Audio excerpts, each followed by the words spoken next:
कर रहे होंगे। दोस्तों मैंने आप सभी के लिए टॉप 40 क्वेश्चन लेकर आए हैं जो कि बहुत ही वीवीआई होने वाला है। तो दोस्तों आप सभी हमारे वीडियो का अंत तक बने रहें और अगर चैनल पर पहली बार हैं तो लाइक और सब्सक्राइब करें और वीडियो को ज़्यादा से ज़्यादा अपने दोस्तों में शेयर करें जो भी कॉम्पिटिटिव एग्जाम की तैयारी कर रहे हैं। तो चलिए दोस्तों प्रश्न नंबर 1 से हम देखते हैं। प्रश्न नंबर 1 हमारा ये है, मानव शरीर में तंत्रिका तंत्र का मुख्य कार्य क्या है?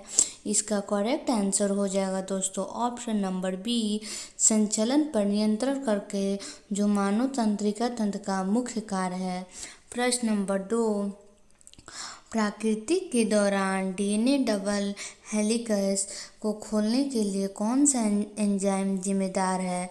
इसका आंसर हो जाएगा दोस्तों ऑप्शन नंबर सी, हेलिकेज, जो कि डीएनए में डबल हेलिकेज को खोलने के लिए एंजाइम का महत्वपूर्ण भूमिका है।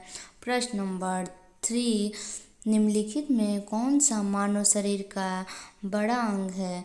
दोस्तों ये प्रश्न बहुत ही वीवीआई प्रश्न है, इसे आप सभी कमेंट बॉक्स में बताएं इसका करेक्ट आंसर क्या हो जाएगा। दोस्तों इसका करेक्ट आंसर हो जाएगा ऑप्शन नंबर बी, त्वचा। इसका करेक्ट आंसर क्या हो जाएगा दोस्तों ऑप्शन नंबर बी, त्वचा हो जाएगा। नेक्स्ट प्रश्न देखते हैं। प्रश्न नंबर 4, लिंग हेमोग्लोबिन कहाँ पाई जाती है? इसका करेक्ट आंसर हो जाएगा दोस्तों ऑप्शन नंबर सी, लेगुम मूल ग्रंथियों में, जो कि हेमोग्लोबिन मानव में पाया जाता है। प्रश्न नंबर 5, निम्नलिखित में कौन सा ऊर्जा उत्पन्न करने के लिए जिम्मेदार कोशिका का पावर हाउस है? इसका उत्तर हो जाएगा ऑप्शन नंबर सी, माइटोकॉन्ड्रिया, जो कि मानव शरीर के ऊर्जा में उत्पादन में बहुत ज़्यादा सहायता होता है। प्रश्न नंबर 6, पौधे में रस आरोहण किसके द्वारा होता है?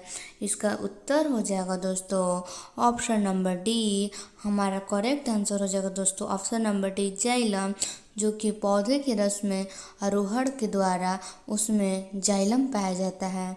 प्रश्न नंबर 7, अफीम पोस्ट पौधे के किस भाग से प्राप्त होता है?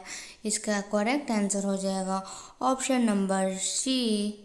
इसका करेक्ट आंसर क्या हो जाएगा दोस्तों ऑप्शन नंबर सी, अर्ध पके फल। प्रश्न नंबर 8, जीवाणुओं को पूर्णतः स्वतः समाप्त करने की क्रिया क्या कहलाती है?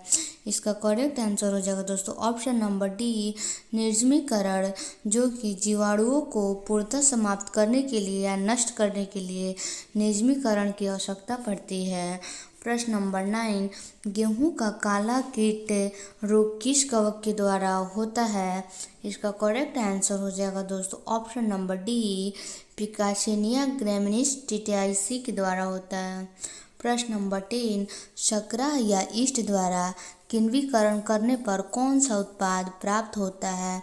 इसका करेक्ट आंसर हो जाएगा दोस्तों option number A, ethyl alcohol, जो कि बहुत ही शर्करा और ईस्ट द्वारा क्रियान्वित करने के लिए उपयोगी होता है। प्रश्न नंबर 11, प्रकाश संश्लेषण में पौधे द्वारा निम्न में से कौन सी गैस उपयोग की जाती है? इसका करेक्ट आंसर हो जाएगा दोस्तों option number B, carbon dioxide. प्रश्न नंबर 12, हरे फलों को कृत्रिम ढंग से पकाने हेतु प्रयुक्त गैस कौन सा है? इसका करेक्ट आंसर हो जाएगा ऑप्शन नंबर ए, एसिटिलीन, जो कि फल को पकाने के लिए एसिटिलीन का प्रयोग किया जाता है। प्रश्न नंबर 13, किस वनस्पति तेल का उपयोग में वाटरप्रूफ कपड़ा तैयार करने में किया जाता है? इसका करेक्ट आंसर हो जाएगा दोस्तों ऑप्शन नंबर सी, कुसुम के पौधे का तेल के कपड़े प्रूफ बनाने में तैयार किया जाता है। प्रश्न नंबर 14, एरिस्टोटल की लालटेन किसमें होती है? इसका करेक्ट आंसर हो जाएगा दोस्तों ऑप्शन नंबर सी, समुद्री आर्चिन के द्वारा। प्रश्न नंबर 15, कौन से सेट के जंतु एक ही वर्ग के हैं? इसका करेक्ट आंसर हो जाएगा ऑप्शन नंबर डी, व्हेल, ओटर और कंगारू। प्रश्न नंबर 16, आर्कियोटेक्स किन वर्गों के प्राणियों के बीच की योजक कड़ी है? इसका करेक्ट आंसर हो जाएगा दोस्तों ऑप्शन नंबर बी, सरीसृप एवं पंछी के द्वारा आर्कियोटिक्स का उपयोग किया जाता है। प्रश्न नंबर 17, निम्न में से किसी निषेचन द्वारा भी और निषेचन के बिना भी जनन होता है। यानी कहने का मतलब दोस्तों बिना निषेचन का भी उनका जनन हो जाएगा। इसका करेक्ट आंसर हो जाएगा दोस्तों मधुमक्खी, जो कि बिना निषेचन का भी जनन करती है। प्रश्न नंबर 18, मानव शरीर में अनिवार्य अमीनो अम्लों की संख्या कितने होती हैं। इसका करेक्ट आंसर हो जाएगा ऑप्शन नंबर डी, 10 हो जाएगा। मानव शरीर में 10 अमीनो अम्ल की संख्या होती है। प्रश्न नंबर 19, मनुष्य को प्रतिदिन कितनी मात्रा में आयोडीन मिलनी चाहिए। इसका उत्तर हो जाएगा ऑप्शन नंबर बी, 80 ग्राम, जो कि बहुत ज़रूरी है मनुष्य के लिए आयोडीन, इसलिए 80 ग्राम प्रतिदिन मनुष्य को आयोडीन की आवश्यकता पड़ती है। प्रश्न नंबर 20, जंतुओं में कौन सा पॉलीसेकेराइड आरक्षित ईंधन का काम करता है। इसका करेक्ट आंसर हो जाएगा ऑप्शन नंबर सी, ग्लाइकोजोन। प्रश्न नंबर 21, रक्तवाहिनी का मध्य आवरण किसका बना होता है। इसका करेक्ट आंसर हो जाएगा ऑप्शन नंबर डी, आरेखित पेशियों का बना होता है। प्रश्न नंबर 22, रक्त कोशिकाएं कितने प्रकार की होती हैं। इसका करेक्ट आंसर हो जाएगा ऑप्शन नंबर ए, 3 प्रकार की होती हैं। प्रश्न नंबर 23, किस प्रकार के रक्त दाब द्वारा रक्त उन रक्त वाहिकाओं की भित्ति को दबाता है जिनमें वह प्रवाहित होता है। इसका करेक्ट आंसर हो जाएगा ऑप्शन नंबर बी, धमनी, जो कि रक्त दाब को उनके रक्त दाब द्वारा रक्त वाहिका में भित्ति तक पहुंचाने में मदद करता है। प्रश्न नंबर 24, मानव शरीर में निम्नलिखित में से किसमें अतिरिक्त रक्त भंडारित रहता है, जहां से कमी होने की स्थिति में रक्त का मोचन होता है। इसका करेक्ट आंसर हो जाएगा ऑप्शन नंबर सी, पिल्हा में। प्रश्न नंबर 25, तंत्रिका ऊतक का क्या कार्य है। इसका उत्तर हो जाएगा ऑप्शन नंबर सी, उत्तेजनशीलता का कार्य है। प्रश्न नंबर 26, मस्तिष्क का कौन सा भाग शरीर की जागरूकता को नियंत्रित करता है। इसका करेक्ट आंसर हो जाएगा ऑप्शन नंबर ए, मस्तिष्क स्तंभ। प्रश्न नंबर 27, हृदय के संपदन की दर का नियंत्रण क्या है।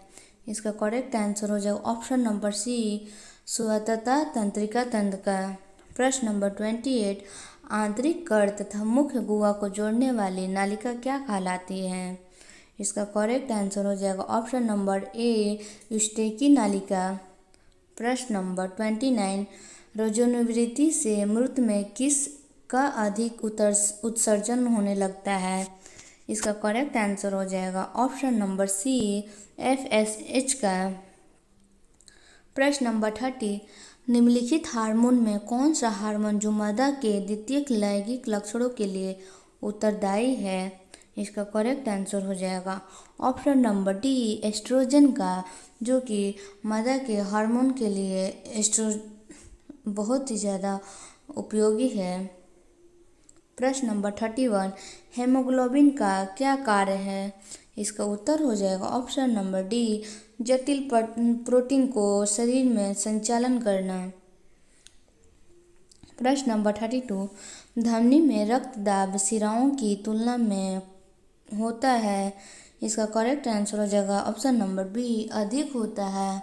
प्रश्न नंबर 33, कोशिकाशय का क्या कार्य है। इसका करेक्ट आंसर हो जाएगा ऑप्शन नंबर ए, ऊतकों में रक्त जिन अनेक कोशिकाओं से प्रभावित होता है उन सब का सम्मिलित रूप से कोशिकाश्रय करना। प्रश्न नंबर 34, एरेक्टेटर पिलायु पेशियों का स्थिलीकरण किसके द्वारा होता है। इसका करेक्ट आंसर हो जाएगा ऑप्शन नंबर सी, परानुकंपी तंत्रिका तंत्र के द्वारा होता है। प्रश्न नंबर 35, नाक से रुधिर का बहना क्या कहलाता है। इसका करेक्ट आंसर हो जाएगा ऑप्शन नंबर डी, एप्टिकेसिस। प्रश्न नंबर 36, वृषण में पुरुष जनन हार्मोन का निर्माण करते वाली कोशिकाओं कौन सी हैं। इसका करेक्ट आंसर हो जाएगा ऑप्शन नंबर सी, सर्टोली की कोशिकाएं। प्रश्न नंबर 37, अनेक स्तनियों में वृषण उदगृह के बाहर वृषण कोश में होते हैं क्योंकि इसका करेक्ट आंसर हो जाएगा ऑप्शन नंबर 1, क्योंकि उसमें शुक्र जनन देह ताप से कम ताप पर होता है। प्रश्न नंबर 38, वह पदार्थ जो गलकाइलोसिस को क्रेब्स चक्र से जोड़ता है, इसका करेक्ट आंसर हो जाएगा option number B, acetyl coenzyme. प्रश्न नंबर 39, मनुष्य में प्रवाही वायु कितने मिलीमीटर होती है, इसका करेक्ट आंसर हो जाएगा ऑप्शन नंबर बी, 500 मिलीमीटर होती है। प्रश्न नंबर 40, यूरिया किसके विघटन के उत्पादन से बनता है, इसका करेक्ट आंसर हो जाएगा अमीनो अम्ल से यूरिया का विघटन का उत्पाद होता है। दोस्तों, आप सभी को हमारा वीडियो कैसा लगा? अगर अच्छा लगा तो लाइक और सब्सक्राइब करें। और दोस्तों, अगर कोई भी वीडियो में कंफ्यूज हो तो आप कमेंट बॉक्स में बेझिझक पूछें। तो चलिए दोस्तों, इसी तरह वीडियो देखने के लिए आप मेरे नेक्स्ट वीडियो तक बने रहें।